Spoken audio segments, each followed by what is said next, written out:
दावीद की इज्जत की, तो इससे शाऊल को और भी गुस्सा आया और शाऊल ने कहा, तुम लोगों ने मेरे साथ धोखा किया है, इसलिए तुम लोगों को मरना ज़रूरी है। और उसने सारे याजकों को, जितने वहाँ याजक थे, उनको और उनके बच्चों को और उनके बच्चों को, दूध पीते बच्चे जो पैदा हुए थे उनको और उनके बैलों को, भेड़ों को, सारी चीज़ों को उसने उस दिन नाश कर दिया और सबको मार दिया।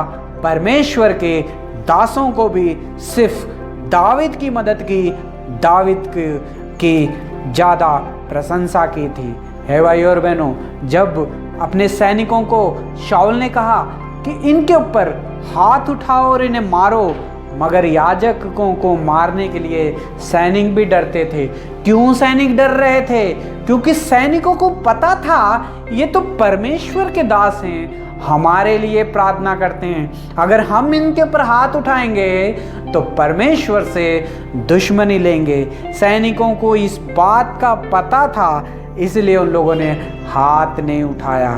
फिर उसने एदोमी से कहा कि तू जाके इसके ऊपर हाथ उठा, और एक एदोमी ने अपनी तलवार ली, याजकों को मारा, उनकी पत्नियों को मारा, उनके बच्चों को मारा, दूध पीते बच्चों को मारा, बैल और गधे, बकरियां, सारी चीज़ों को मार दिया और उन्हें नाश कर दिया। एक ही एक दिन में शाऊल के गुस्से ने याजकों का परिवार को 85 लोग जो थे उस दिन मारे गए। हे भाई और बहनों, शाऊल का गुस्सा दावीद के ऊपर इतना था कि जो उसकी मदद करता था उससे भी वो मार देता था।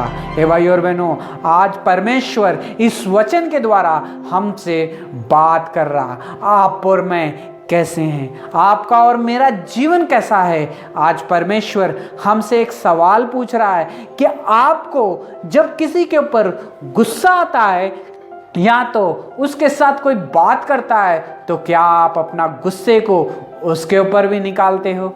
हे भाई और बहनों, कई लोगों को हम लोगों ने देखा भी होगा, ऐसे लोग भी होते हैं कि लोग जब एक इंसान के साथ अगर गुस्से में हैं, अगर उससे बात नहीं कर रहे हैं, भला अगर कोई दूसरा इंसान अगर उससे बात करेगा तो हम उसके ऊपर भी गुस्सा करना शुरू कर देते हैं, उससे भी नफरत करना शुरू कर देते हैं। हे भाई और बहनों, इस वचन के द्वारा परमेश्वर हमसे बात कर रहा है। कहीं आपका स्वभाव शाऊल के जैसा तो नहीं है कि अगर मेरे दुश्मन से कोई बात करेगा तो मैं उससे भी बात करना बंद कर दूंगा। बहुत सारी मंडलियों में, बहुत सारे सभाओं में ऐसा ही चलता है। हे भाई और बहनों, हाँ, अगर आपको किसी के ऊपर गुस्सा है, नफरत करते हो, तो आपका इच्छा यही होगी कि कोई भी मंडली में उससे बात ना करे, कोई भी मंडली में उसका सहारा ना बने, कोई भी मंडली में उसे रोटी ना पूछे, कोई भी मंडली में उसकी मदद ना करे।